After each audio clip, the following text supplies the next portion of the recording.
সর্বদা সত্যের খোঁজে আমরা খবরের মাঝে। আমি খবরের সাথে চলতে চাই, যাই খবর খোঁজার ঠিকানায়। বলো কলকাতা, বলো কলকাতা, বলো কলকাতা, বলো বলো বলো বলো বলো বলো কলকাতা। পশ্চিমবঙ্গ বিদ্যুৎ চুক্তিভিত্তিক টিকাকর্মী ঐক্য মঞ্চ আমাদের দাবি মানতে হবে, 21,600 টাকা মাইনে দিতে হবে। আমাদের বিদ্যুৎ শিল্পের স্বীকৃতি দিতে হবে। ইএসআই লাগু করতে হবে।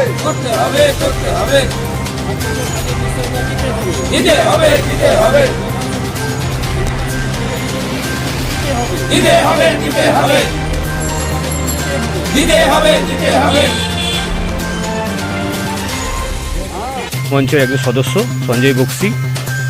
আমরা আজ যে কর্মবিরতি পালন করছি 2 তারিখ ও 3 তারিখ, আমরা বিদ্যুৎ দপ্তরে বহুদিন ধরেই আমরা বিভিন্ন জায়গা থেকে ডেপুটেশন দিচ্ছি, আমাদের জোনাল অফিসে, ডিভিশন অফিসে, সাপ্লাই অফিসে।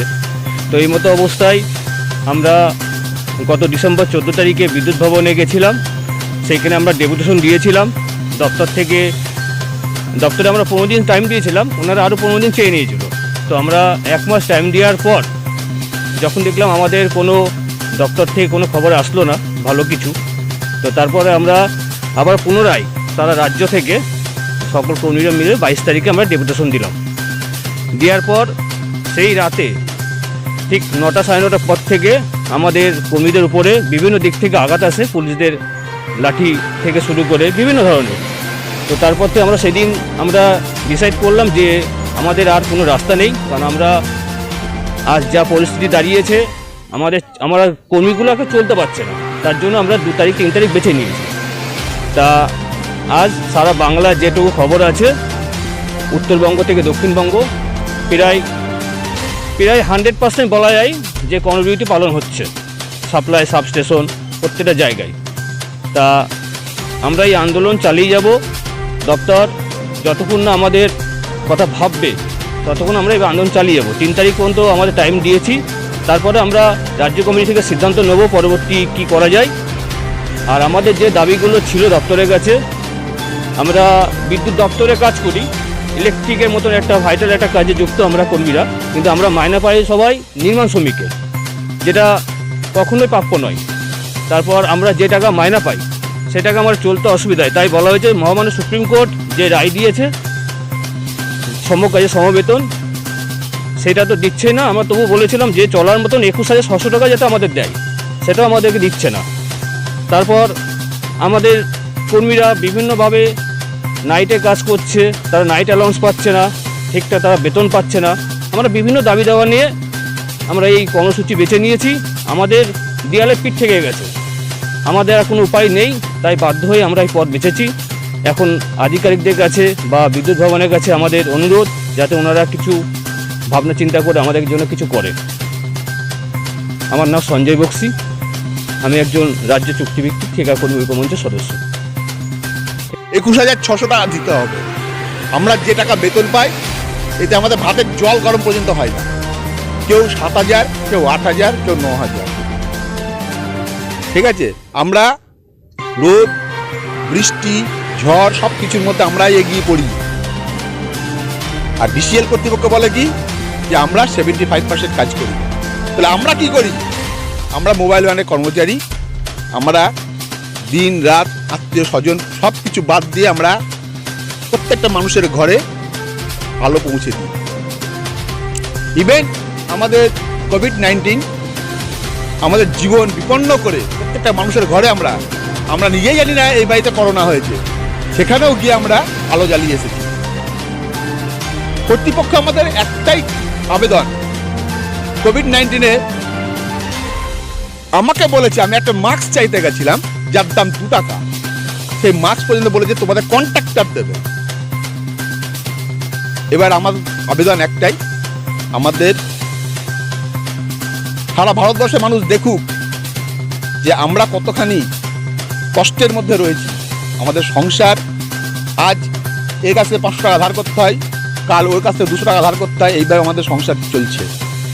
আমরা যে টাকা বেতন পাচ্ছি আমাদের সংসার ঠিকঠাকভাবে চলছে না, নুন আনতে পান্তা ফুরাচ্ছে আমাদের দাবি একটাই, সবার প্রথমে 21,600 টাকা দিতে হবে। সুপ্রিম কোর্টের রায় আমরা যেটা ডিসকাস হয়েছে সেটাকে আমাদের সামনে তুলে ধরতে হবে।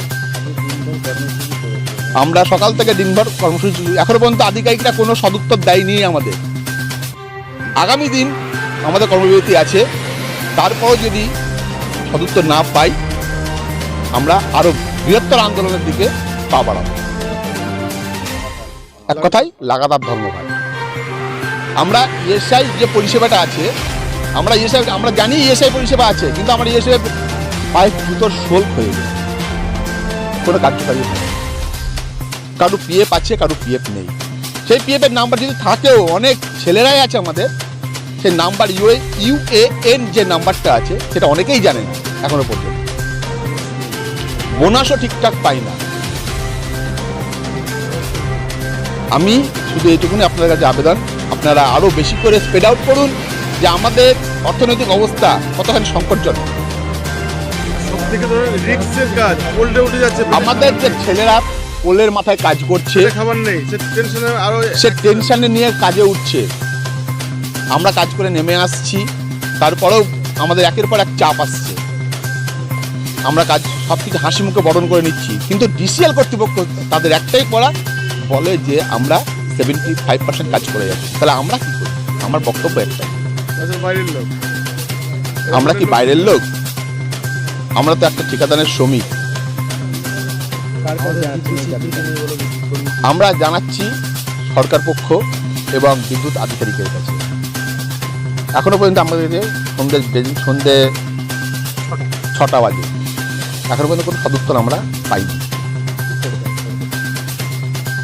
আজকে রাত 10টা পর্যন্ত আমরা দেখব, যদি পাই ভালো সদুত্তর, নচেত কালকে সকাল 6টা থেকে লাগাতার ধর্মঘট হবে। আগামী দিনে কালকে 24 ঘন্টার মধ্যে যদি সদুত্তর না পাই, তারপরে আমরা চিন্তা ভাবনা করবো টোটালি পাওয়ার পরিষেবাটা কীভাবে বন্ধ করে দেবো কি দেবো না, সেটা তখন ভাববো। তবে এইটুকু বলতে পারি, আমি বৃহত্তর আন্দোলন। আমার নাম চিন্ময় কুমার শীল, আমি মোবাইল ভ্যানের ড্রাইভার। নমস্কার, বাছাই করা সারাদিনের সেরা 10টি খবর নিয়ে আমি থাকছি সারাদিনে সেরা 10। আপনারা থাকছেন তো?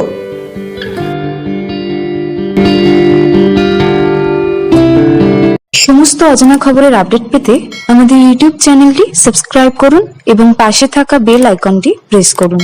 এছাড়া গুগলে গিয়ে www.bolokolkata.com ওয়েব পোর্টাল চ্যানেলটি সাবস্ক্রাইব করুন।